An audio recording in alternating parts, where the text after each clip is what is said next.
बिस्मिल्लाहिर्रहमानिर्रहीम। अस्सलामु अलैकुम वरहमतुल्लाहि वबरकातुहू। मेरा नाम इस्लामिक टॉक्स है और आज हम कुरान की उस सूरा पर गौर करेंगे जो हर शैतानी हमले से आपको महफूज रखती है, सूरा नास। ये सूरा सिर्फ 6 आयतें नहीं है, ये हिफाजत प्रोटेक्शन का सबसे बड़ा किला है। नबी पाक सल्लल्लाहु अलैहि वसल्लम ने इसे मुअव्विज़तैन यानी 2 पनाह देने वाली सूरा कहा है। आइए समझते हैं कि रूहानी हिफाजत का ये किला काम कैसे करता है और इसके हर लफ्ज में क्या गहराई छुपी है। सबसे पहले अल्लाह कहता है, कुल औज़ु बिरब्बिन नास, कहो मैं पनाह मांगता हूं इंसानों के रब की। यहां अल्लाह खुद को रब, पालनहार कह रहा है। क्यों रब? क्योंकि जब हमें तकलीफ होती है तो हम उस हस्ती को पुकारते हैं जिसने हमें पैदा किया और जो हमारी परवरिश करता है। हम अपनी कमजोरी लेकर उसके पास आए हैं जो हमें संभालता है, जो हमारे हर मामले का इंतजाम करता है। फिर आता है मलिके नास, इंसानों के बादशाह की। जब दुनियावी बादशाह या हुकूमत के पास कोई मजलूम जाता है तो उसे इंसाफ मिलता है। यहां अल्लाह सारे इंसानों का मालिक, किंग है।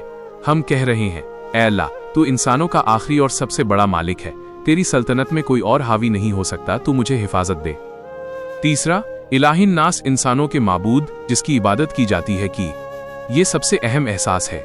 हम रब और मालिक को पुकारने के बाद उसे अपना माबूद करार दे रहे हैं। हम इबादत के साथ कह रहे हैं कि मैं सिर्फ तेरी ही इबादत करता हूँ, सिर्फ तुझसे ही मदद मांगता हूँ। ये तीनों सिफतें एक साथ पुकारना हमारी दुआ को कुव्वत, ताकत देता है। अब हम मांग रहे हैं मिन शर्रिल वसवासिल खन्नास, उस पीछे हटने वाले बार बार आने वाले वसवसे के शर, बुराई से।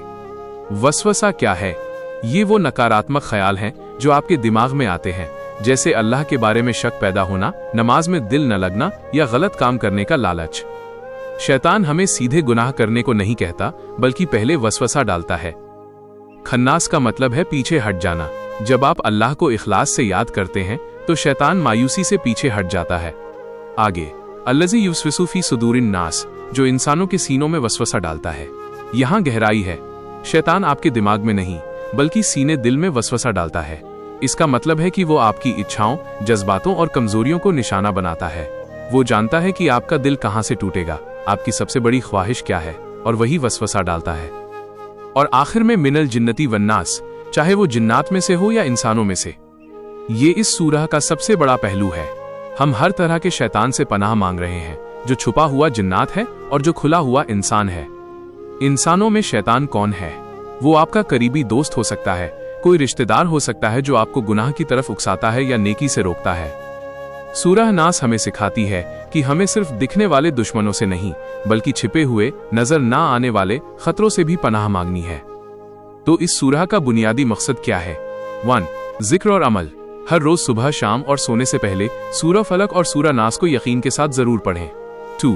पहचान। अपनी कमजोरी को पहचानिए। जब भी दिल में नकारात्मक ख्याल आए तो समझिए शैतान हमलावर है और फौरन सूरह नास पढ़ें। 3. तवक्कुल, भरोसा। इस सूरह को पढ़ने का मतलब है कि आपने अपनी हिफाजत का काम सारे जहानों के बादशाह को सौंप दिया है। अब आपको फिक्र करने की जरूरत नहीं। दोस्तों, इस अजीम सूरह को सिर्फ एक पाठ, रेसिटेशन मत समझिए, इसे अपनी जिंदगी का शील्ड बनाइए। इस वीडियो को उन सभी दोस्तों के साथ शेयर करें जिन्हें आप शैतानी वसवसों से महफूज देखना चाहते हैं। मिलते हैं अगली वीडियो में। अल्लाह हाफिज।